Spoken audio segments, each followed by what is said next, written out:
Nearly 52 million retired workers were receiving an average monthly Social Security benefit of $1,975.34 at the start of 2025. Even though this can seem like a little income, older Americans often need it to make ends meet.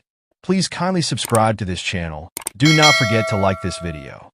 To determine how dependent seniors are on their monthly Social Security benefit, major pollster Gallup has been conducting an annual study for 23 years.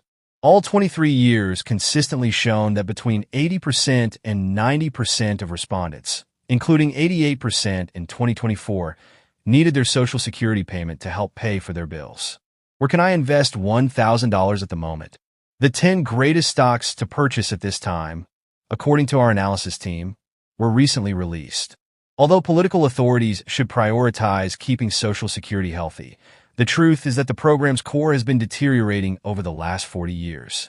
President Donald Trump and other legislators are expected to fortify the program for the benefit of present and future recipients. Signing documents in the Oval Office is President Trump. Official White House image source from the National Archives. This image was taken by Sheila Craighead. It's crucial to comprehend the circumstances that led to our current situation before delving into President Trump's planned changes to America's top retirement program. The Social Security Board of Trustees has published reports detailing every dollar of income generated by the program and its ultimate destination in each of the past 85 years. More significantly, the Trustees Report considers a variety of demographic changes along with adjustments to fiscal and monetary policy when analyzing the future solvency of Social Security's trust funds. The Trustees Report has predicted a long-term financing requirement deficit since 1985.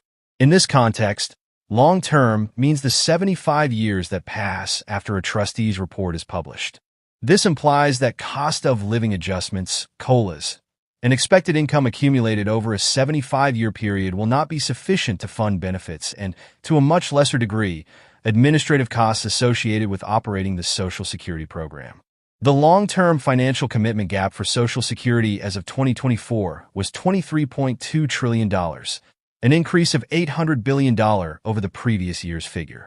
The Old Age and Survivors Insurance Trust Fund, OASI, is expected to deplete its asset reserves by 2033, which is a greater concern.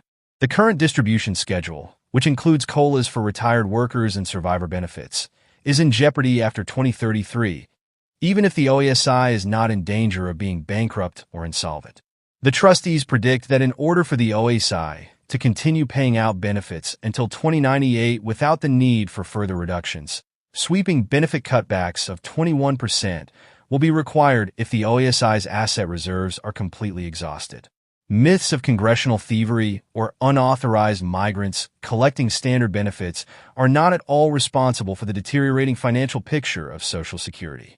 Ongoing demographic changes, such as a record low birth rate in the United States, a more than halving of legal net migration into the country, and growing wealth disparity, are instead to blame. By 2033, the OASI's asset reserves are expected to deplete. Y-Chart's data on the assets of the U.S. Old Age and Survivors Insurance Trust Fund at the end of the year. Avoiding Social Security, the political third rail, is the unspoken norm on Capitol Hill. Although the majority of legislators acknowledge that America's most important social program is in trouble, any modifications would virtually surely render some categories of people worse off than they were before. However, candidates for president do not have the luxury of being neutral on important subjects. While Trump has primarily adopted a hands-off attitude with Social Security, he did hint to a substantial adjustment he'd want to see done in late July. In a post on the president's social media platform Truth Social, then-candidate Trump wrote, "Seniors should not pay tax on Social Security." He reiterated this stance roughly a week later in a Fox and Friends interview. The taxing of Social Security payments started 4 decades ago. With the program's asset reserves practically exhausted in 1983, a bipartisan Congress enacted and then President Ronald Reagan signed the Social Security Amendments of 1983 into law. This major revision progressively raised the payroll tax and full retirement age for workers and imposed the now despised tax on benefits. Beginning in 1984, if provisional income, adjusted gross income plus tax-free interest plus half of benefits, top $25,000 for single filers and $32,000 for jointly filing couples, up to 50% of Social Security benefits would be subject to federal taxation. A second tier was introduced in 1993, and if a single filer's provisional income exceeded $34,000,